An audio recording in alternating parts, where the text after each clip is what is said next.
잠시만요.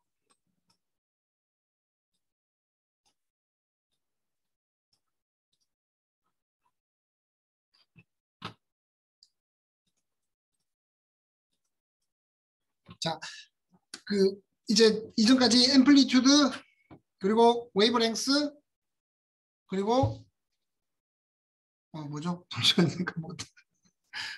웨이브랭스 그리고 프리퀀시 세 가지를 이야기했잖아요. 얘들의 연결에 대해서 얘들 가지고 얘들이 이제 빛이 가지고 있는 반응이 가지고 있는 기본적인 퀀티티라고 하면 얘들을 통해서 유추할 수 있는 뭔가의 퀀티티, 그러니까 기본적인 퀀티티를 가지고 유추할 수 있는 퀀티티에 대해서 알아보는 겁니다. 자, 그러면 빛이 반응이라고 얘기했으니 그 빛의 반응의 에너지를 우리가 빛은 에너지가 있잖아요. 에너지가 있다고 생각하는 게 그 뭐지? 태양열을 받아서 우리가 전기를 생산하는 걸 봐서는 당연히 빛이 에너지를 가지고 있죠. 근데 그 에너지를 보면 다음과 같습니다. E는 보통 이걸 한유라고 이야기하는데 그냥 저는 HV라고 이야기합니다. 에너지는 HV. 여기서 H는 플랑크 상수라고 얘기를 하고 다음과 같습니다. 다음 수치. 이건 뭐 외울 필요는 없고 그냥 에너지는 한유, HV라고 생각하시면 된다. 그리고 V는 프리퀀시. 그리고 에너지는 포톤의 에너지가 되겠죠. 줄로 나타내주고. 그럼 다시 보면 에너지는 줄이고 H는 줄 퍼 세크고 얘들은 줄 퍼 세크야. 줄 세크고 얘들은 U는 세크 마이너스 1이니까 이게 없어지면서 맞죠. 디멘전이 맞는 상황입니다. 그리고 다시 말하면 프리퀀시가 커지면 에너지는 커진다. 다시 말하면 이렇게 가는 애들보다 이렇게 가는 애가 에너지가 높다는 얘기입니다. 이 수식을 통해 가지고 아마 에너지는 빛이 가지고 있는 한유 프리퀀시가 다시 말하면 가시광선, 적외선, 자외선 어떤 게 프리퀀시가 높을까요? 이쪽이 높죠? 가면 갈수록 높죠? 그래서 에너지가 높게 되고 얘들은 우리가 뭐 받아도 크게 문제 없고 한데 이쪽은 에너지가 어느 정도 높아서 우리의 세포들을 죽이고 뭔가 다른 부작용을 만들 수 있다라는 얘기입니다. 그러면 더 높은 감마선은 너무 세서 뭐 우리가 한 번도 보지 못한 뭐 예전에 히로시마의 원폭 피해 입은 것처럼 거기서 나온 감마선 때문에 알 수 없는 그들에게 뭔가 문제가 생긴 것처럼 그건 에너지가 너무 높아서라고 생각을 할 수가 있고요. 그 수식이 이걸로 설명이 된다라는 얘기입니다. 그리고 자 그러면 다시 돌아와서 프리퀀시와 웨이브랭스 여기 프리퀀시를 알고 있는데 웨이브랭스 빛의 경우는 C는 이렇게 돼요. 그죠? 그럼 빛은 우리가 스피드가 거의 일정하잖아요. 온도가 같으면. 그죠? 온도가 같고 백큐브일 때 C는 다음과 같아요. 3.0 곱하기 10의 8승 미터 퍼 세크가 되고 그러면 람다와 그러니까 프리퀀시와 웨이브랭스와 이 두 개를 곱하게 되면 빛이 나온다는 얘기죠. 자, 다시 말하면 이 웨이브랭스와 잠시만 잘못 그랬다. 얘들의 길이를 봐서 얘들 길이와 웨이브랭스는 두 개를 곱하면 빛과 빛의 속도와 일치한다라고 말씀을 드릴 수 있습니다. 이건 많은 사람들이 측정하고 물리적으로 생각해 보니까 이렇다라는 얘기니까 그냥 이렇게 되는구나 라고 생각을 하시면 될 것 같아요. 뭐 크게 이해하려고 하는 게 아니라 그냥 빛은 프리퀀시와 웨이브랭스의 곱이다 라고 생각하시면 됩니다. 똑같이 여기서는 C는 미터 퍼 세크죠. 얘들은 뭐예요? 웨이브랭스는 미터고 이거 프리퀀시는 이거 마이너스니까 마이너스 1이니까 미터 퍼 세크가 되겠죠. 그래서 양쪽은 일치한다고 생각을 하면 됩니다. 그리고 다시 그러면 에너지로 갔을 때는 어떻게 될까요? 에너지는 하뉴였잖아요. 그죠? 뉴를 V를 바꾸면 V는 이렇게 되니까 람다분의 C. 얘들은 상수죠. 플랑크 상수 그리고 뭐 빛의 속도도 거의 상수니까 상수라고 보면 얘들 웨이브랭스에 반비례하는 거죠. 웨이브랭스가 짧으면 짧을수록 에너지는 높고 웨이브랭스가 길면 길수록 에너지가 낮아지죠. 똑같죠? 이렇게 되면 웨이브랭스가 길잖아요. 그러면 길면 길어질수록 에너지가 낮아진다라고 생각을 하실 수 있습니다. 자, 그러면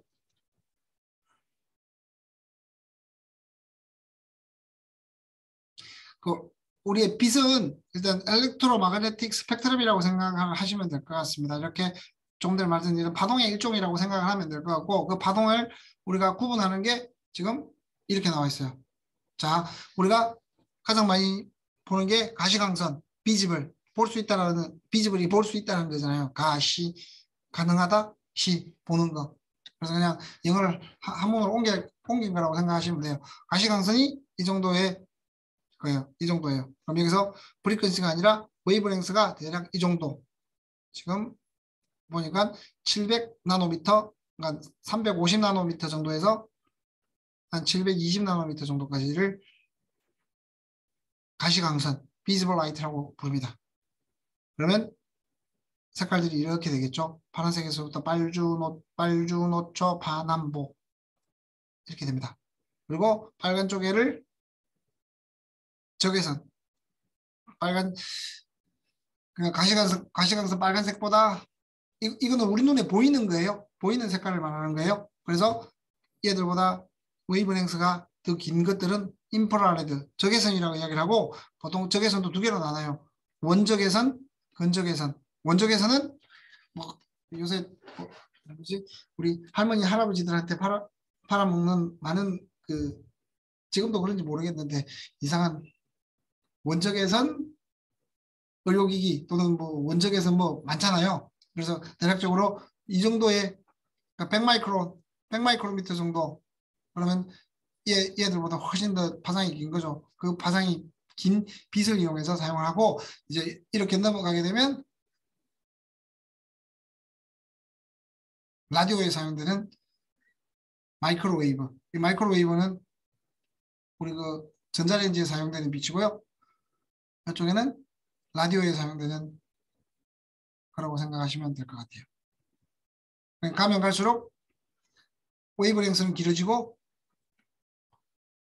웨이브랭스는 파장은 길어지고 프리퀀시는 낮아지고 하는 겁니다. 반대예요. 이쪽은 울트라바이올렛, 자외선, 근자외선, 원자외선. 보통 이거는 근자외선, 원자외선이라고 이야기하지 않죠. 그냥 자외선이라고 통칭해서 자외선이라고 이야기하고 그다음에 엑스레이가 있고 감마레이.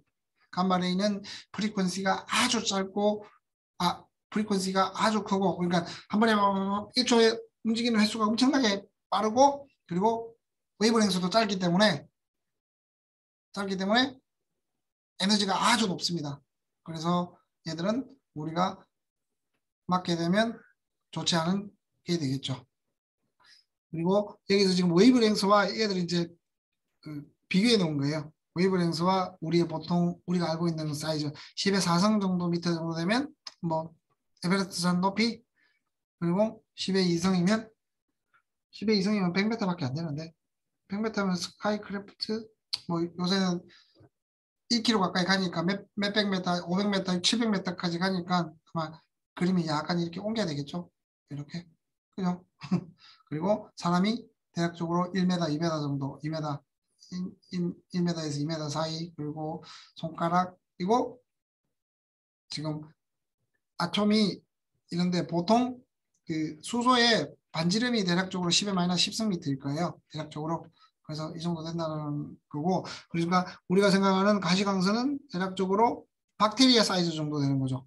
한 번에 웨이브랭스가 이렇게 왔다가 올라가면 이 사이즈가 대략적으로 박테리아 사이즈 정도 된다라고 생각하시면 될 것 같습니다. 이걸 통해서 알 수 있는 게 이걸 보여주는 이유는 뭐냐면 이걸 보고 앞쪽에 이 식을 이용하게 되면 어디가 에너지가 높고 낮은지를 대략적으로 추측할 수 있다는 거죠. 다시 말하면 에너지는 프리퀀시가 높아지면 높아지고 파장이 낮아지면 높아진다라는 거죠. 그러면 다시 말하면 에너지가 높아지는 건 이렇게 가면 높아진다라고 생각을 하시면 되겠죠. 프리퀀시가 높아지고 웨이브랭스가 짧아지는 거잖아요. 그죠? 이거 하나만 대략적으로 기억해 두면 어떻게 쭉 연결되는지 쉽게 알 수 있을 겁니다.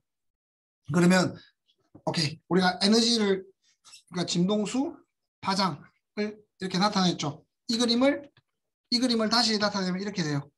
대략 이 정도는 거꾸로 나타냈죠. 지금 이거랑 거꾸로죠. 반대죠. 그죠? 반대 형태로 나타내면 감마선, X선, 자외선, 가시광선, 가시광선은 이렇게 색깔별로 되고, 그리고 적외선, 마이크로웨이브, 그리고 라디오 웨이브. 라디오 웨이브는 당연히 라디오. 그러면 얘들이 이쪽으로 가면 갈수록 에너지가 커지는 건데, 그럼 얘들이 뭘 할 수 있느냐? 우리가 분자적인 측면, 원자적인 측면에서 봤을 때 얘들을 쪼개 되면 마이크로파를 쪼개 되면 분자가 회전을 해요. 만약에 물 분자가 이렇게 있다.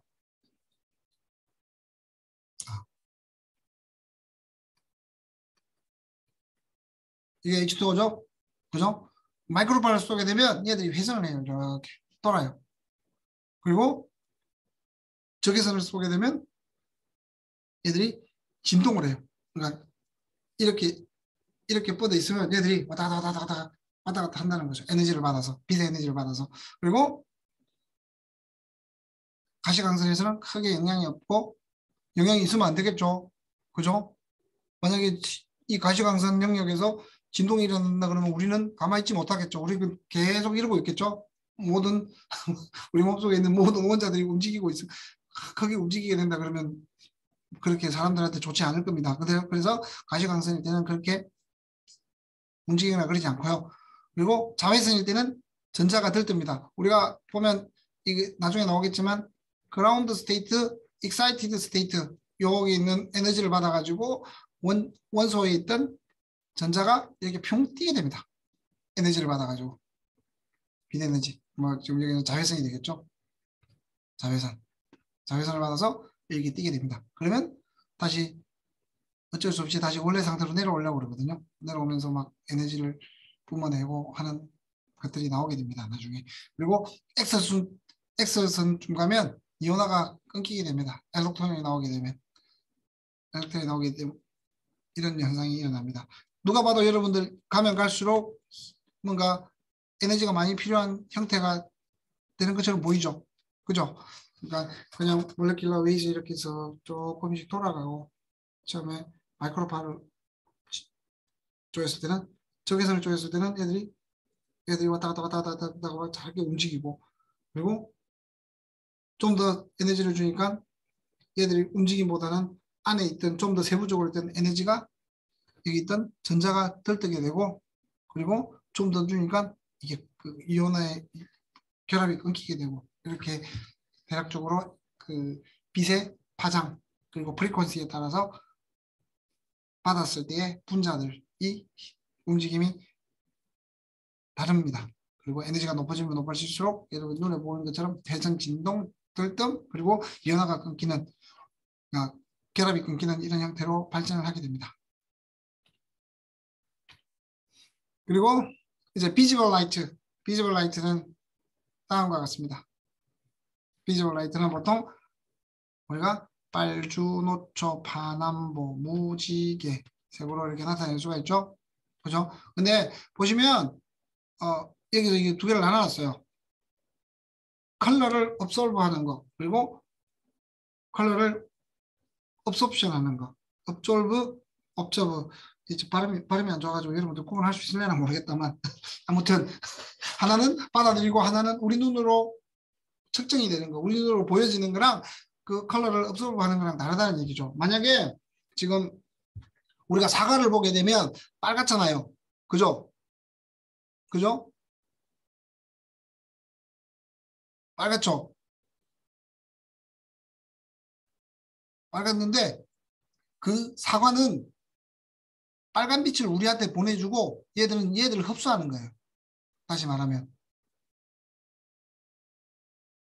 그러니까 어떤 물질이 있으면 그 물질 색깔을 띠잖아요. 그 색깔을 띠는 것은 우리 눈에 보이는 것들은 그 빛을 우리한테 보내주는 거지 보내주고 그 반대에 있는 빛을 업소션 한다고 생각하면 돼요. 만약에 사과가 빨간색이면 이 빨간색이 사과가 빨간색 파장을 업소션 해버리면 우리한테는 그린이나 블루 그린으로 보인다는 얘기죠.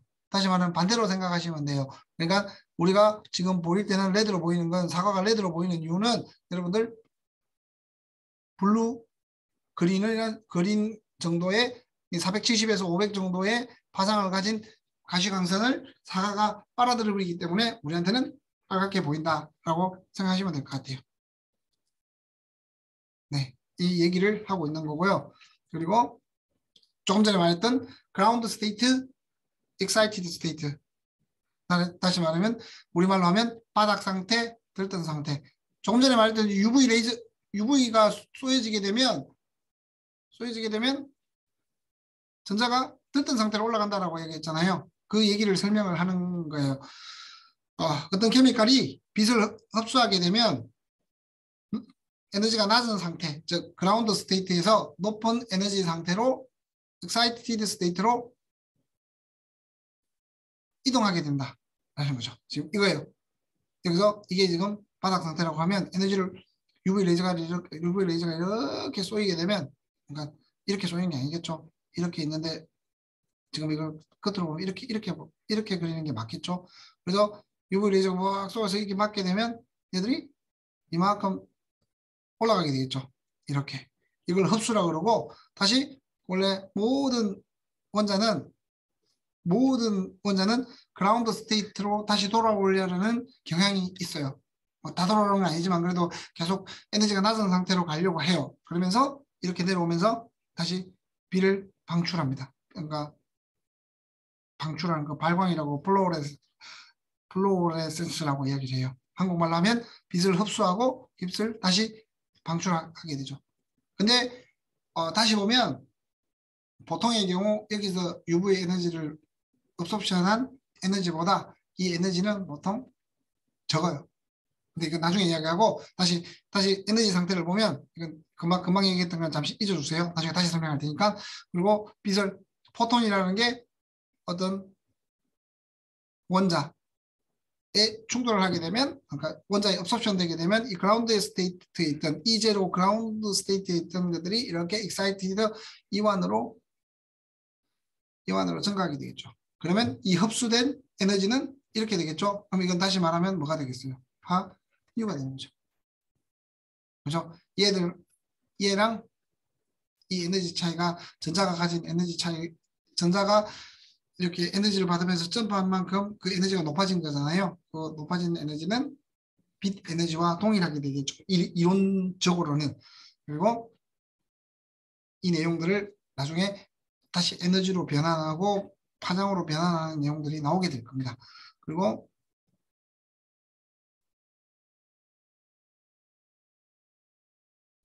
다시 말하면 이 포톤의 에너지, 이게 포톤의 하나의 에너지잖아요. 이 포톤의 에너지와 이 에너지의 디퍼런스가 정확하게 맞아떨어져야만 엘렉트론이 이동한다는 거죠. 다시 말하면 여기서 이만큼 이동하려고 그러면 이만큼의 에너지가 들어가야만 이동하지, 이보다 많게 되면 일로 가지 않고 그 다음 에너지 스텝보다 낮으면 그냥 아무것도 없는 것처럼 돼버리는 거예요. 지나가게 되겠죠. 그냥 업소션이 안 되고 지나가게 돼요. 정확하게 이 에너지 차이와 맞아떨어지는 것들만, 포톤만 업소션이 되고, 그래서 전자가 익사이테이션 즉 익사이티드 스테이트로 올라간다라고 생각하시면 될 것 같아요. 이걸 우리가 양자역학이라고 얘기하잖아요. 통칭해서. 그러니까 우리가 아날로그 양자역학 이전에는 모든 게 연속적으로 움직이는데, 지금 양자역학으로 우리 원자를 들여다보니 끊겨 있는 거예요. 다시 말하면 이렇게 에너지 스테이트가 있으면 여기서 이만큼 정확하게 맞아떨어져야만 익사이테이션 되고, 이만큼 정확하게 맞아떨어져야만 익사이테이션이 되는데, 그러지 않고 중간쯤 어중간한 에너지가 들어오게 되면 얘들은 익사이테이션 시키는 게 아니라 그냥 그 에너지가 빠져나가 버리는 형태가 된다는 게, 이게 전체적으로 양자역학의 하나의 개념입니다. 그리고 쭉 읽어보면 다른 케미칼들은 다른 엘렉트론 쉘을 가지고 있기 때문에, 그리고 다른 엘렉트론으로 차이져 있잖아요. 예를 들면 수소 같은 경우는 하나가 있는데 H 플러스는 없죠. 그죠? 근데 뭐 예를 들면 B, N, O, F 네. 자, F 같은 경우는 어떻게 되어 있을까요? 8개가 차 있나요? 2개에 6개죠. 그죠? 그럼 총 8개가 차 있죠. 6개가 이렇게 차 있잖아요. 그죠? 거기에서 다음 상태로 올라갈 수 있는 에너지를 정확하게 맞춰야만 올라갈 수 있는 거죠. 근데 이 에너지 차이가 각각의 몰레큘마다 다 다를 거잖아요. 다시 말하면. 그죠? 달라요. 예, 양자역학을 계산해 보면 아주 힘들게 뭐 정확하게 계산할 수 없지만 각 물질들이 가지고 있는 이 에너지 갭들이 다 달라요. 다 다른 상황이라서 다 다르다고 생각하면 돼요. 그래서 어떤 파티큘라 특정한 타입의 웨이브랭스 또는 프리퀀시의 빛만 흡수한다라고 생각하시면 될 것 같아요. 그리고 다시 말하면 엘렉트론 그라운드 스테이트랑 엑사이트 스테이트의 이 차이가 각 물질마다 다 다르다라고 말씀을 드릴 수가 있습니다. 다시 해석을 하면. 자, 이 부분에서 설명한 게 뭐냐면 어떤 특정한 물질이 가지고 있는 특정한 E0 그라운드 스테이트와 익사이트 스테이트 E와의 차이가 있을 거잖아요. 그거와 정확하게 맞아떨어지는 에너지가 들어와야만, 빛이 들어와야만 얘들은 익사이테이션이 된다라고 생각하시면 돼요. 그죠? 그러니까 우리가 생각할 때 전체적으로는 스무드하게 그냥 어떤 때는 뭐 예를 들면 300 나노미터, 310 나노미터, 305 나노미터 모든 걸 다 흡수할 것 같지만 그러지 않는다는 거죠. 정확하게 이 차이에 정확하게 맞아떨어지는 에너지만 흡수한다는 게 여기서 이야기하는 전체적인 내용이에요. 그리고 이 내용은 E1과 E0가 차이만큼 E1-E0는 정확하게 absorption된 에너지와 일치한다라는 거죠. 그리고 이 E1과 E0는 차이는 물질마다 다 다르다라고 생각하시면 될 것 같아요. 이게 양자역학이라는 내용에서 나오는 내용이거든요. 그냥 다른 건 다 필요 없이 그냥 어떤 정확하게 내가 그 어떤 특정한 물질이 가지고 있는 에너지 차에 정확하게 들어가는 빛만 받아들인다라고 생각을 하시면 될 것 같습니다. 자, 그러면 이제 좀 더 말하기 힘든 양자역학이 아니라 좀 더 쉽게 생각을 해봅시다. 우리가 빛을 이용해서 어떤 특정한 물질을 측정한다라고 하면 다음과 같습니다. 우리가 얘들을 지배하는, 그러니까 제가 조금 전에 말씀드렸잖아요. 이렇게 간단하게 말하면 이 네모난 셀 안에서 빛이 이렇게 들어가고 빛이 이렇게 엄청나게 들어가고 그리고 나서 여기서 조금 전에 말한 정확하게 맞아떨어지는 에너지들은 빛은 업소션이 되고 뒤쪽으로 안 나올 거잖아요. 그죠? 그래서 뒤쪽으로 나온 거 이걸 P라고 하고 이걸 P0라고 하면 처음에 들어갔던 빛이랑 나중에 나왔던 B랑 두 개를 가지고 이걸 측정함으로써 나중에 예를 들면 처음에는 뭐 웨이브랭스라고 하면 웨이브랭스가 낮을 때는 거의 다 빠져나왔는데 어떤 특정한 파장에서 이렇게 되겠죠. 이게 이제 이 물질이 업소션을 가장 잘하는 웨이브랭스 빛의 세기가 되겠죠. 근데 이 원리예요. 다시 말하면 이 원리를 통해 가지고 안에 얼마나 들었는지 당연히 안에 농도가 높으면 얘들의 골이 깊어지겠죠. 다시 말하면 이 골이 뭐 농도가 잦으면 낮아질 거고 농도가 높으면 이 골이 더 깊어지겠죠. 그걸 이용해서 안에 어떤 물질이 들어있는지 얼마나 많은 양이 들어있는지 측정하는 게 이 스펙트로포토메트리의 가장 기본 원리라고 생각하면 돼요. 이 그림입니다. 예, 이거요. 그러니까 다시 말하면 여기서 빛이 지금 P0가 P로 변했잖아요. 안에 있는 물질 때문에. 그죠? 안에 있는 물질 때문에 P로 변했는데 그 외에도 약간의 고려할 사항이 있다. 왜 P0가 P0만큼의 빛을 줬는데 왜 P만 나오는가? P만큼밖에 안 나오는가를 우리가 설명하는 게 비어스라우 맥주 법칙이라고 이야기를 합니다. 그리고 거기에 영향을 미치는 건 첫 번째 이 셀의 두께. 그러니까 이 셀의 두께도 영향을 미치겠죠. 왜냐하면 셀이 길어지면 길어질수록 안에 걸릴 수 있는 업소션 할 수 있는 찬스가 늘어나니까요. 그래서 일단 패스웨이, 패스랭스 이거 셀의 크기, 셀의 이가 빛이 지나는 이만큼의 길이 그리고 조금 전에 말한 어떤 특정한 물질의 컨센트레이션 그리고 몰라 옵서티비티라고 있는데 그러니까 이 특정한 물질이 가지고 있는 어떤 특정한 파장을 흡수할 수 있는 능력 이 능력은 나중에 조금 이따 설명하겠지만 뭐 그것 따라 달라요. 케미컬 구조 따라 달라요. 그 케미컬 구조 옵섭션 하는 게 나중에 이거와 연결이 된다라고 생각하시면 될 것 같아요. 다시 말하면 자, 이 그림을 통해서 우리가 P0만큼의 에너지를 그 빛을 줬는데 나중에 나오는 건 P뿐이다. 그러면 안에서 무슨 일이 일어났구나. 그러면 안에서 무슨 일이 일어난지 무엇 때문에 얘가 P0가 P로 떨어졌는가. 대신 우리는 P0를 알고 P를 측정할 수가 있잖아요. 그죠? 그러니까 P0는 우리가 쏘아준 레이저가 될 거고 빛이 될 거고 그 빛이 통과한 다음에 나온 게 P인데 얘들을 어떻게 측정을 할 수가 있습니다. 그러면 결국에는 우리는 P0랑 P를 안다는 얘기고 그러면 이가 P0가 P가 되게끔 영향을 미친 게 이 세 가지라는 의미예요. 이게 비어스 로우입니다. 다시 말하면 업섭션은 B, C, 입실론이라고 생각하면 됩니다. 자, 그리고 다음에 다시 이제 비어스 로우 맥주 법칙을 좀 더 생각을 해봅시다. 우리가 조금 전에 샘플이 P0가 첫 번째고 넣어준 양이고 뒤에 P가 나왔다고 하면 얘들을 그냥 우리가 트랜스미션이라고 그래요. 트랜스미턴트라고 표현을 하고 그러면 이거는 최대는 1이 될 거고 최소는 0이 되겠죠. 0은 P0를 넣어줬는데 너무 농도도 높고 암흑물질 같이 다 빨아들이는 게 하나 있어가지고 아무것도 안 나온 게 될 거고 그냥 물도 있는데 물도 뭐 영향을 못 미쳐가지고 그냥 빛 그대로 다 나오는 게 1이 되겠죠. 그러면 퍼센테이지로 나타내면 이렇게 될 수가 있을 겁니다. 다시 말하면 observance는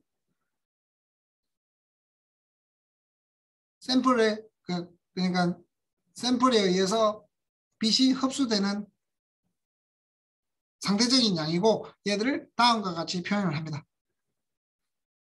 A는 마이너스 로그 P0분의 P 그러니까 마이너스 로그 트랜스미턴트라고 이렇게 표현을 할 수가 있습니다. 그래서 다시 넘어가면 A는 업섭션을 제가 뭐라 그랬어요? 세 가지 영향을 받는다 그랬죠. 비어 맥주 법칙에 의해서 A는 입실론, B, C. C는 특정 물질의 농도 그리고 B는 패스웨이, 패스그리 그리고 업소서비트는 이 농도에 있는 어떤 특정한 물질이 가지고 있는 그 특정한 파장의 특정한 빛을 흡수할 수 있는 능력을 입실론으로 나타내게 됩니다. 이게 비어즈 로우입니다. 이걸 가지고 많은 것들을 이제 계산을 하고 가장 기본적인 식으로 이용이 된다라고 생각을 하시면 될 것 같아요. 그리고 지금 우리가 제가 지금 여기다가 이렇게 해놓은 이유가 뭐냐면 그 몰 흡관 계수라 그래요. 몰라 업소티비티를 몰 흡관 계수라 그러는데 어떤 분들은 옛날 사람들은 소관 계수 또는 소관 계수 솔직히 저는 소관 계수라는 말 처음 들어봐요. 근데 extinction coefficient라고 이야기하시는 분들도 있어요. 그러니까 이 단어는 몰라 업소비티 입실론이라고 생각하시면 돼요. 저는 이 표현을 많이 봐가지고 그래서 제가 여러분들한테 이 표현으로 나올 수도 있으니 알아두라고 얘기할 때 이제 얘들을 그래서 얘들 샵 표시를 해놓은 거예요. 가끔씩 이렇게 표현하시는 분도 있습니다. 제가 이거 프로테인 농도 잴 때 이 표현이 많이 나옵니다. 네. 그러면 똑같이 몰라 업섭티비티라고 생각을 하시면 될 것 같아요. 자 그리고 밑에 비어 맥주 법칙은 어떤 컴파운드가 퀀티파이 되는 걸 허락을 하는데 그것은 빛을 흡수하고 그리고 비수하게 되고 이것은 농도와 연관이 있다. 다시 말하면 비의 법칙을 길게 설명해 놓은 거라고 생각하시면 돼요. 빛이 통과하게 되면 통과하고 통과하지 못하고 나온 적어진 에너지는 농도와 패스 거리와 그리고 안에 있는 물질이 가지고 있는 extinction coefficient, 즉 몰라 absorptivity와 연관이 있다라고 생각을 하고 걔들의 법칙이 이 맥주 법칙이라고 Beer's Law라고 생각하시면 됩니다. 자, 그리고 이제 여기서 조금씩 설명이 되는 것들이 뭐냐면 다른 물질들은 다른 에너지 레벨을 가진다. 조금 전에 말씀드렸죠. 이렇게 되면 각각의 물질마다 바깥에 있는 뭐 전자에 따라서 달라지기 때문에 그냥 뭐 그렇게 설명하기도 하지만 전체적으로 봐서는 각각의 물질들이 얘들이 다 다르다 그랬잖아요. 그죠? 그래서 에너지 레벨이 다 다르다. 그리고 이제 얘들을 설명하고 이 말은 다시 말하면 이 에너지의 차이는 우리가 맨 처음에 뭐라 그랬어요? 그리고 람다라고 그랬잖아요. 그죠? 맞죠? 그러면 업소션하는 람다가 다 달라진다는 얘기잖아요. 에너지 차이가 다 다르니까 업소션하는 람다가 다 달라진다라고 말을 드릴 수가 있습니다. 그래서 만약에 이 람다를 이렇게 스캔해 보면 어떤 놈들은 지금 보면 이렇게 나와요. 270에서 맥스로 나와요. 그렇다고 막 이론적으로 하나밖에 없으니까 이렇게 나오지는 않아요. 모든 측정은. 근데 이렇게 보면 얘들은 270에서 업소션을 가지고 잘하고 여기는 450에서 잘해요. 베타 캐로틴 그리고 아세톤 같은 경우는 270, 베타 캐로틴 같은 경우는 대략적으로 452에서 가장 흡수를 잘한다라고 생각하시면 될 것 같아요. 그 내용은 이거로 설명이 될 수 있겠죠. 그죠?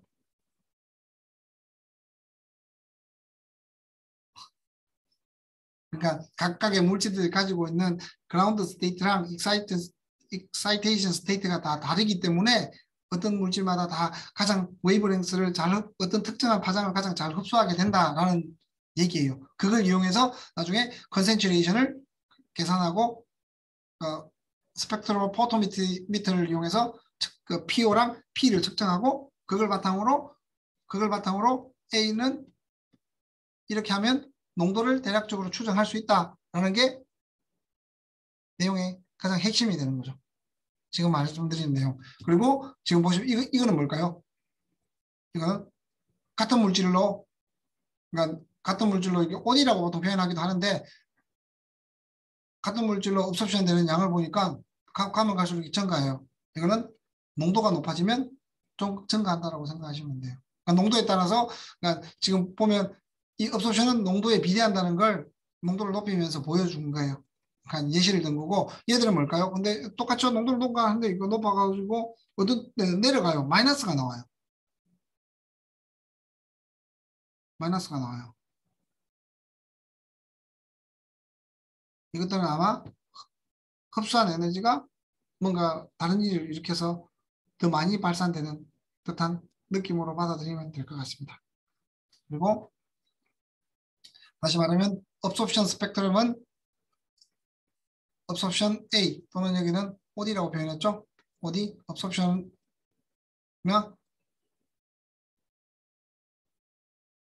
웨이브랭스로 나타내는 거라고 생각하시면 될 것 같아요. 어떤 특정한 컴파트의 웨이브랭스. 그러면 각각들이 안에 들어있는 웨이브랭스 이렇게 되면 이렇게 여러 가지가 들어있으면 여러 가지 그래프가 들어있으면 얘들은 대략적으로 농도 차이라고 생각하시면 될 것 같아요. 근데 우리가 여기서 또 미리 하는 게 B잖아요. 어차피 얘들은 어떤 특정한 몰레큘이면 고정이 돼 있었고, 그죠? 그런데 그렇다고 이 B를 바꿔가면서 이렇게 하진 않아요. 가장 원하는 게 우리가 알고 싶은 게 컨센트레이션인데, 그죠? B는 고정시키고 얘는 이미 고정돼 있고 얘들을 가지고 옵섭션해서 농도를 알아낼 수가 있다라는 이야기입니다. 그리고 어떤 특정한 파장에 주어진 파장에서 컴파운드가 옵섭션이 높으면 높을수록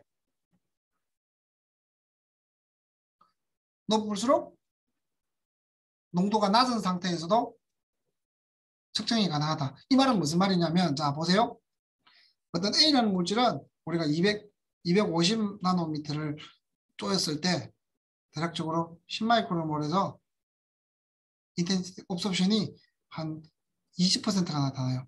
근데 B라는 물질은 250 나노미터에서 10 마이크로미터를 넣어주니까 얘들은 옵소션이 80이 일어나요. 그죠? 그럼 이 두 개 중에 비교했을 때 어떤 게 더 낮은 데까지 내려갈 수 있을까요? 그죠? 지금 다시 말하면 이 20%는 지금 웨이브랭스 했을 때 여기가 만약에 250이라고 하면 얘들은 10 마이크로몰에 이렇게 된 거예요. 이게 20이에요. 근데 얘들은 250, B 같은 경우는 이게 80이 돼요. 그죠? 다시 말하면 내려올 수 있는 공간이 이게 훨씬 많죠. 그죠? 근데 어느 순간 가면 이렇게 평평하게 될 거고 얘들도 평평하게 되겠지만 당연히 생각했을 때 이 평평하게 되는 농도가 얘가 훨씬 더 낮을 거예요. 근데 그 말을 하는 거예요. 그러니까 이걸 우리가 센시티비티라고 그래요. 똑같은 실험을 해가지고 똑같은 걸 줬는데 어떤 애들은 시그널이 확 나오고 어떤 애들은 시그널이 작게 나와요. 그 말은 시그널이 높게 나온 애들이 훨씬 더 밑에 낮은 농도까지 측정할 수 있다는 얘기입니다. 이걸 뭐 길게 설명하지 않아도 여러분들이 대략적으로 아 그렇겠구나라고 생각하는 거고 얘들을 우리가 나중에 수치적으로 limit of quantification 또는 limit of detection이라고 표현을 하게 됩니다. 그 얘기는 나중에 밸리데이션 할 쪽에 다시 한번 말씀을 드리도록 할게요. 그리고 자 예를 들면 지금 마지막으로 설명하는 건 뭐냐면 아세톤이랑 케로틴이랑 두 개가 섞여 있어요. 섞여 있는 물질이에요. 그죠? 그러면 오케이. 내가 아세톤을 측정하고 싶으면 솔직히 270을 사용하는 게 좋겠죠. 그죠? 왜냐면 이 베타 캐로틴에 대해서 방해를 안 받을 거잖아요. 그죠? 270을 계속 쏘게 되면 아세톤만 흡수션을 하고 베타캐로틴은 흡수션을 하지 않고 그냥 흘려보내버리는 거잖아요. 그러면 뒤쪽에 나온 그 P 데이터, 흡수션 데이터는 당연히 아세톤에 의해서만 나온 거죠. 그죠? 근데 베타캐로틴 같은 경우는 452를 사용했다고 하면 아세톤은 전혀 영향을 미치지 못하는 거죠. 다시 말하면 이 웨이브랭스에 의해서 270을 넣게 되면 얘 농도만 잴 수 있고 450을 넣게 되면 얘 농도만 잴 수 있다는 얘기예요. 두 개가 만약에 섞여 있다 그러면. 근데 대략적으로 한 350쯤 350이 아니라 얘가 만약에 여기까지 안 나와 있는데 여기까지 한 310이라고 얘기하자. 그러면 아주 작긴 하겠지만 310을 사용하게 되면 얘들은 두 개 섞여서 나오게 되고 빛을 통해서 어떤 놈들에 의해서 업소시션이 됐는지 정확하게 구분이 되지 않습니다. 그래서 어떤 특정한 물질을 농도를 측정하고 스펙트로포토미터를 이용할 때는 그 물질이 가지고 있는 옵소션이 가장 큰 웨이브랭스를 주로 사용하게 됩니다. 그래야 다른 것들이 영향을 미치더라도 아주 적게 미치기 때문에 이렇게 아주 가장 높은 데를 가지고 스펙트로포토미터를 사용하게 됩니다. 그러면 DNA 같은 경우는 260 정도로 사용하고요. 프로테인 같은 경우는 280을 사용합니다.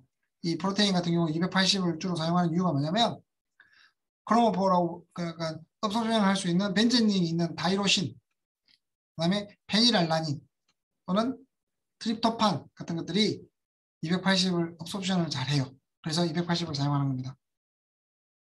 교수님 그러면 그 주변에 다른 케미컬들이 흡수션을 할 수 있는 케미컬들이 있으면 어떡합니까? 당연히 그러면 우리가 측정할 수 있는 프로테인의 양을 측정할 수 있는 그 퀄리티가 떨어지게 되겠죠. 그래서 방해할 수 있는 버퍼들은 물로 교체해 준 다음에 왜냐면 물은 280을 옵섭션 하지 않으니까. 근데 안에 버퍼에 뭐 예를 들면 벤젠링이 들어간 버퍼를 넣게 되잖아요. 그러면 그 벤젠링이 280을 옵섭션을 할 수가 있어요. 그러면 마지막에 나온 옵섭션 데이터는 온전히 단백질에서 나온 게 아니라 솔벤트, 버퍼에 의해서 나올 수도 있잖아요. 그죠? 그래서 다시 말하면 좀 더 정확한 측정을 위해서 이 상황 같은 경우는 버퍼를 없애주고 물로 채우는 게 가장 좋은 상황이 되겠죠. 그죠? 그래야 빛이 온전히 단백질에 의해서만 흡수가 된 거지 버퍼에 의해 흡수가 된 게 아닌 상황으로 만들어서 측정을 해야만 좀 더 정확한 농도를 측정을 할 수가 있게 되겠죠.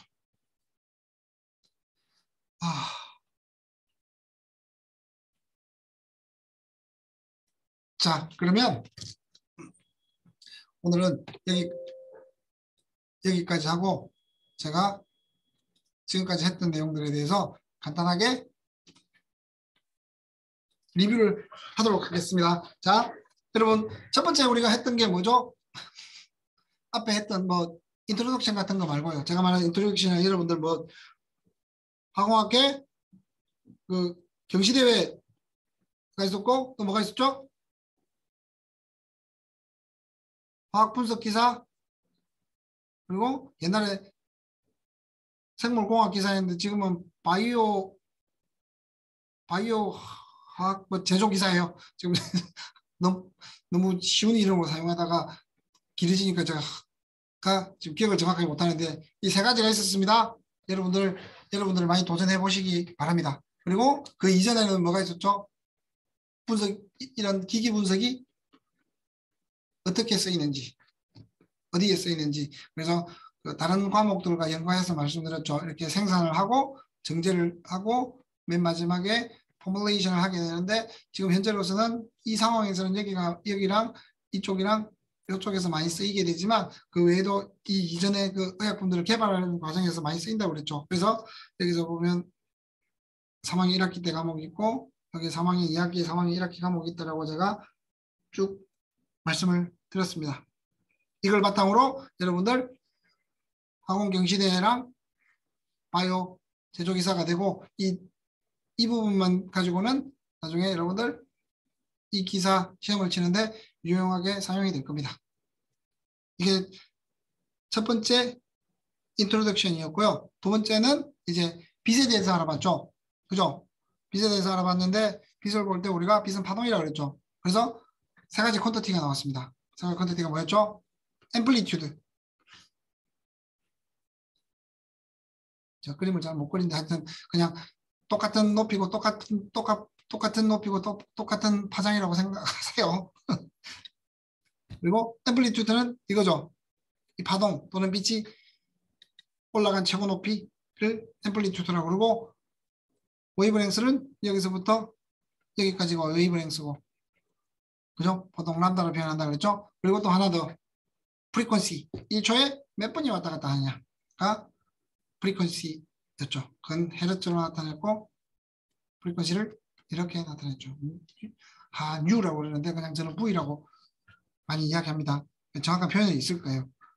아마 그렇게 한번 찾아보고 지금 계속 제가 여러분들 이거 준비하면서도 계속 이거 다른 바람이 있는데 라고 생각을 했는데 한번 찾아보세요. 그냥 저는 계속적으로 V라고 이야기할 가능성이 높은데 그렇게 하면 안 되니까 한번 찾아보세요. 그리고 그 다음에 나왔던 게 뭐네요. 빛을 가지고 에너지가 있었죠. 그죠? 그 다음에 G는 뭐였죠? 그래서 얘들은 상수잖아요. 플랑크 상수, C는 뭐 정확한 상수는 아니지만 대략적으로 상수에 준하잖아요. 뭐 온도가 우리가 뭐 25도씨, 뭐 25도씨가 되고 뭐 30도씨가 된다 그래서 이 빛의 속도가 크게 바뀌거나 그러진 않지만 조금 바뀌긴 했지만 그게 상수잖아요. 그래서 빛의 에너지는 파장에 의해서 파장의 길이에 따라서 그러면 이 파장의 길이에 따른다는 말은 프리퀀시도 똑같이 말할 수가 있잖아요. 왜? C가 거의 상수이기 때문에. 다시 말하면 빛의 에너지는 파장이 길어지면 에너지가 낮아지고 대신 파장이 낮아지면 에너지가 높아지겠죠. 반대로 프리퀀시가 높아지면 에너지가 높아지고 프리퀀시가 낮아지면 에너지가 낮아지게 되겠죠. 그죠? 그래서 이 내용을 제가 가시광선, 자외선, 적외선, 그리고 엑스레이, X선, 감마선, 여기는 마이크로웨이브, 그 다음에 라디오 웨이브 이렇게 쭉 했었잖아요. 그죠? 이렇게 가면 프리퀀시가 커지고 에너지가 높아지고 대신 여기 당연히 람다는 짧아지겠죠. 그죠? 그리고 또 여기서 하나 제가 추가했던 게 뭐냐면 마이크로웨이브일 때는 뭐였죠? 마이크로웨이브일 때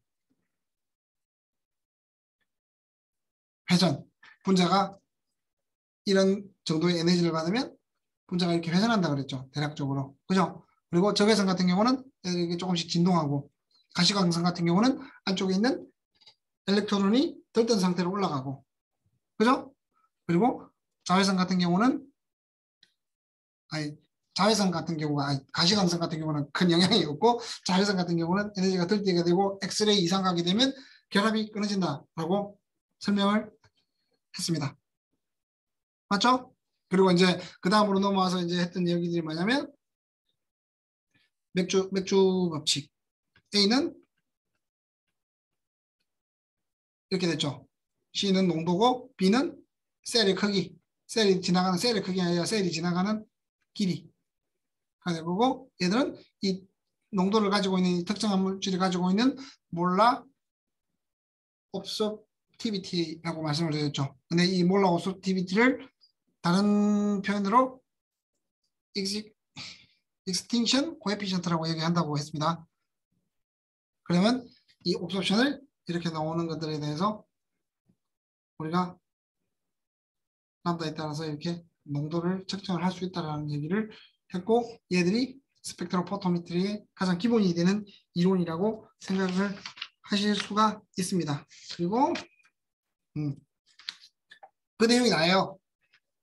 그 내용이 오늘 배운 게 나예요.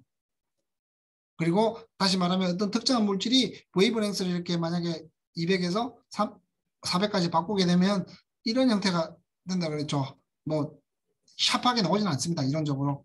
그죠? 이렇게 나오는 물질마다 그 읍소션하는 웨이브랭스가 가장 큰 데가 가장 높은 곳이 물질마다 다른 이유는 말했던 그라운드 스테이트랑 엑사이테이션 스테이트의 차이가 다 다르기 때문이라고 얘기했죠.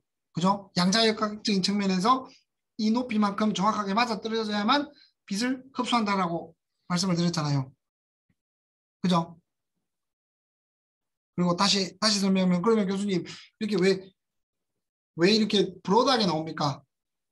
라게 말씀을 드리면 어떤 물질에 대해서 왜 브로드하게 나옵니까? 라는 걸 질문을 할 수가 있어요. 그 첫 번째는 솔직히 말하면 우리가 분자라고 하면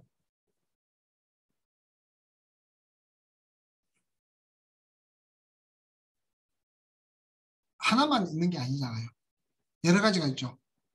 그죠?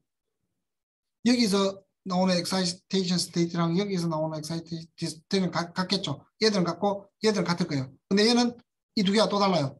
얘도 다르고 얘도 다르고 얘도 다르고 얘도 다르고 얘도 다르고 다시 좀 더 미시적으로 안쪽으로 보게 되면 안에 가지고 있는 펑셔널 그룹들 C랑 H 가지고 있는 원자들이 각각이 여러 가지를 가지고 있다는 얘기죠. 근데 그 구조에 따라서 빛을 쪼이게 되면 각각이 가진 특수한 형태로 옵소션을 한다는 얘기예요. 그러니까 다시 말하면 각각의 원자들이 엑사이테이션 할 수 있는 그 파장은 몇 개 안 되게 정확하게 일정하게 가지고 있지만 엄청나게 많은 원자들이 엄청나게 많은 건 아니지만 뭐 한 작게만 하더라도 한 30개, 40개가 되잖아요. 그거에 의해서 여러 가지 파장을 옵소션 할 수 있다. 그러면 만약에 이게 20개라고 합시다. 20개의 원자라고 합시다. 그러면 교수님 이렇게 20개가 정확하게 나와야죠 라고 하지만 우리가 실험을 하다 보면 당연히 얘들의 픽이 샤프하게 나오는 건 이론적인 거고 그러다 보니 이렇게 브로드하게 나오게 되는 거예요. 얘들이 브로드하게 이렇게 브로드하게 그래서 모든 것들 20개를 겹치게 되면 나중에는 뭐 이러한 형태로 나오는 게 되는 거죠. 이해되셨어요? 이게 가장 기본적인 우리의 스펙트로포토메트리의 이론입니다. 그러면 어떤 특정한 물질, 이 물질을 우리가 측정하고 싶다라고 하면 다시 말하면 여기가 만약에 340이라고 치자. 그러면 340 나노미터를 가지고 측정을 하게 되는 거죠. 이렇게. 그러면 우리가 이거는 알고 있고 빛을 넣어준 거랑 빛 나온 걸 알고 있으니 A는 B, C. 그리고 사람들은 계산해가지고 알고 있어요. 그러면 A가 얼마 나왔는데 B가 얼마였고 B가 뭐 2cm에 이 수치가 나오고 이 수치가 나오니까 C를 알 수가 있게 되는 거죠. 농도를 알 수가 있게 되는 겁니다. 다시 그럼 농도를 아는 게 뭡니까? 라고 얘기하면 제가 이런 기기 분석이나 분석화학은 결국에는 퀄리테이티브, 퀀티테이티브라고 얘기했죠. 퀄리테이티브는 뭐가 들어있는지 아는 건데 나중에 바이오 의약품들이나 바이오 물질들은 어떻게 생겼는지도 중요하지만 지금 현재로서는 우리가 어떤 케미컬적인 측면에서 봤을 때 그렇게 된다는 거고, 그리고 정량, 양이 퀀티테이티브, 양으로 넘어가게 되면 지금 C를 구하는 게 가장 포인트가 되겠죠. 그죠? 그리고 이제 이거는 지금 말씀드린 내용들은 다 케미칼들을 가지고 기본적으로 이야기한 거고, 조금 있으면 바로 단백질을, DNA를 분석하는 그 스펙트로포토메트리로 분석하는 내용으로 바로 넘어가도록 할 겁니다. 자, 오늘 여기까지고요. 잠시만요.